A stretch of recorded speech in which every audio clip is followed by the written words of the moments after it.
Okay, today is September 3rd, 2019, and I'm here in beautiful Abington, Virginia, where I'm updating my video logs. Now, I'm up to day 11. Day 11. So, which was Tuesday, August 27th, 2019. Now, I had spent the night at the truck stop, rest stop, not a truck stop, the previous night, and planned a route to make my way to Abington, because I had to be at the Blue Ridge Busker Fest by Friday. I had to be there by Friday. But because they had a hotel prepared for me. So it's so I tried to plan to find a haunted location along my route between Weston and Abington. And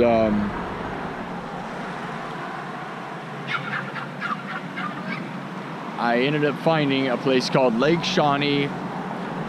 It's Lake Shawnee Abandoned Amusement Park. Haunted Lake Shawnee Abandoned Amusement Park in Rock, West Virginia. So I called them and he said I could come and stay. So on Tuesday the 27th, the 11th day of my trip, I left the rest stop and drove to Rock, West Virginia, which was about an hour and a half drive. Not too bad, right? And I made it there, and I'll be honest, my initial opinion of that, I felt like it's very much so out in the middle of nowhere.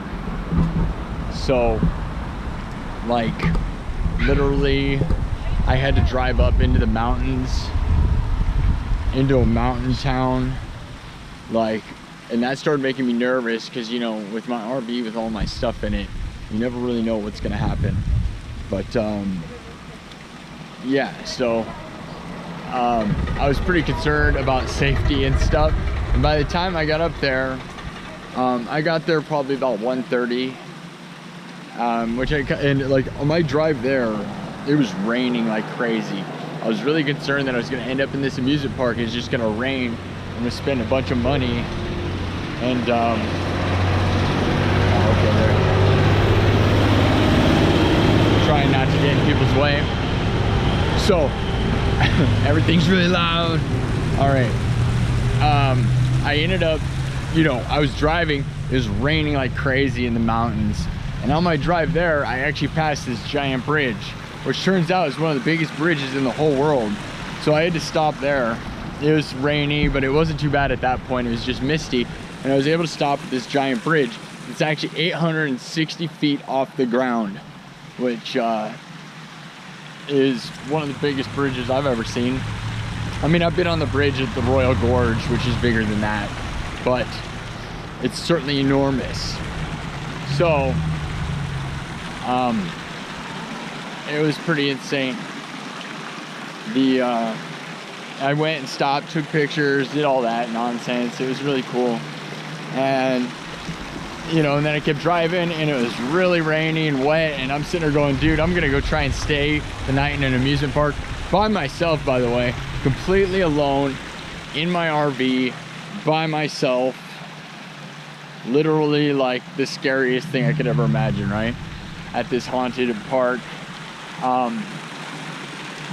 So yeah, raining, keep driving. I was about to bail on it, literally, and then I get to Rock, Virginia, out in the middle of nowhere, and it stops raining. So I was like, okay, well, it might not be too wet. I was worried about RV was gonna get stuck, lots of things. I get to this town, and I was kind of freaking out, I'll be honest. Like, I was freaking out to my friends and stuff, because I felt very much out in the middle of the mountains, dude, like hillbillies, like literally the actual like hillbilly people, right? Because this is a mountain town way out in the middle of nowhere. I felt really out of my element, because I'm like, if something bad happens here, I'm just like so stranded, which was an understatement, to be real.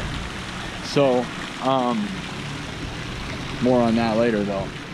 So I get there, I'm telling my friends, I'm like, I'm about to bail, I don't know, it's like rainy and weird. And then the owner shows up. Like, I had a half hour to wait because he said he wouldn't be there till 2, and I got there at 1:30. So I was just sitting there. I went to the local convenience store, which and just sat in the parking lot kind of freaking out. Tried to call my mom. I was messaging my friends and stuff. I'm like, I don't know about this, man. I was like, had a bad vibe. I was totally freaking out.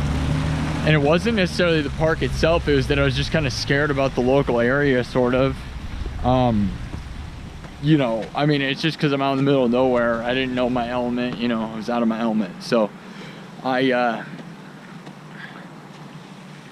don't know. I went through with it anyways. So I waited, he shows up, he tells me to go into this driveway that leads to a house, and he gets in a van, and the guy's name is Chris White, the owner of Lake Shawnee Abandoned Amusement Park. He shows up, gets in a van and guides me back, and I told him I wanted to get all my stuff plugged in so I had power to my lights and stuff, because I bought lighting. I have super powerful lights, these 5,000 lumen bright lights to light up the dark, which work amazing. But yeah, so he takes me back, he guides me back down this winding path, and actually after I got there I was a lot less freaked out than when I was not inside the park. And then I met Chris, and Chris is the nicest guy ever, and he's the owner, and he gave me a private tour and showed me around. Now I'm going to explain to you kind of what this place is about and why it's so epic, because it's actually an amusement park built on a Native American burial ground with that dates back to the dawn, before the dawn of time. So it's over 2,000 years old. And there's supposed to be 3,000 Indians buried at that place, which 3,000 Native Americans buried on a ground is insane. Let alone, then they built an amusement park in the 1910, 1912 or something, early 1900s. They built an amusement park on top of a Native American burial ground, which is some craziness, right? There's a lot more history to this. You know, basically, there was a swing set there that a little girl was riding on at one point, and a soda truck backed up into the path of this swing set, and she ran right into the backside of it, and then she died. And that apparently is her spirit haunts that place. Many paranormal people and anyone else, whoever have seen ghosts there and have had experiences with the ghosts there. Also, later there was a swimming hole at this place. There was basically a pool. It was kind of a pond converted into what they would call a pool way back in the day, and a kid drowned in it. He got his arm stuck in one of the drainage pipes and drowned. Also part of why it's haunted. Personally, I think the Indian burial ground has more to do with it than anything, but you know, it doesn't sound like everybody claims that the other things you know, are the major story. Like most of the stories that come out of that place are from that little girl. And there's some other entities. I mean, the Indians to me seem like that's the big one. You know, white people making amusement parks on top of Indian burial grounds. Does that surprise you? White people always, and not to bash, you know, self-deprecating, but like, we always seem to go through ancient history and just desecrate it, right? Like, not important. Just build a freaking amusement park on top of it, but nobody cares. So, yeah. So, I get in there, he gives me the history of the place, walks me around it personally, gives me a nice tour, and then I'm free to stay by myself for the whole night.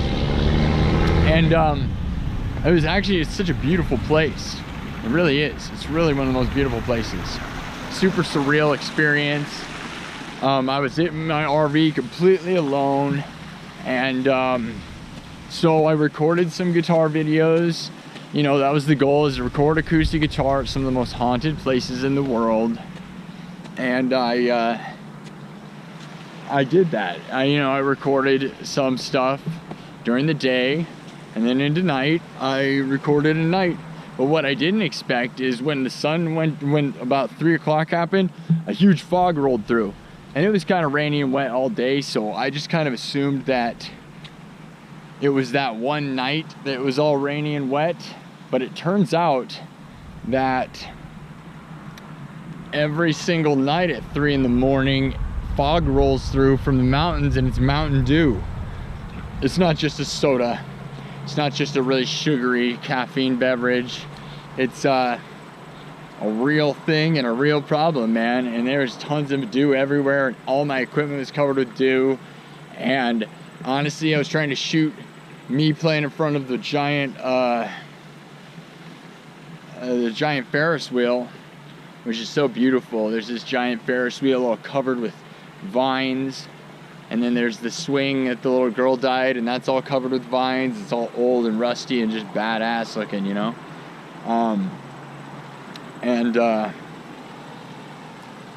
Yeah, so I was trying to record in front of that, and then this fog rolls through, and I got a cool video of the fog just happening, and it is spot on at 3 in the morning, and I couldn't get a good shot because the camera couldn't focus on me. All it was seeing was the fog. It would do this zoom in and out thing, you know. So basically I ended up I bailed, which I probably could have figured out that if I would have shot closer to me, I wouldn't have gotten the Ferris wheel shot, but the actual swing set you can get closer. Anyways, I ended up bailing, and it was a good night. But you know what the thing is, what I didn't tell you is when I was done talking to Chris actually said he would offer me a second night for free, because he liked the idea of my project of recording acoustic guitar in the most haunted places. And he said if I wanted to, I could stay for a second night on the house, which is absolutely, as long as nobody else shows up. And nobody else did show up, so, well, we'll get to that. So yeah, that was a pretty awesome night, you know. That was good stuff. Got some really good content. Spent the night. Now I'm gonna tell you about day 2, which things get way more interesting on day 2. Let me tell you. No doubt. Okay, I'm gonna that was a pretty crazy day. So that's the end for this one.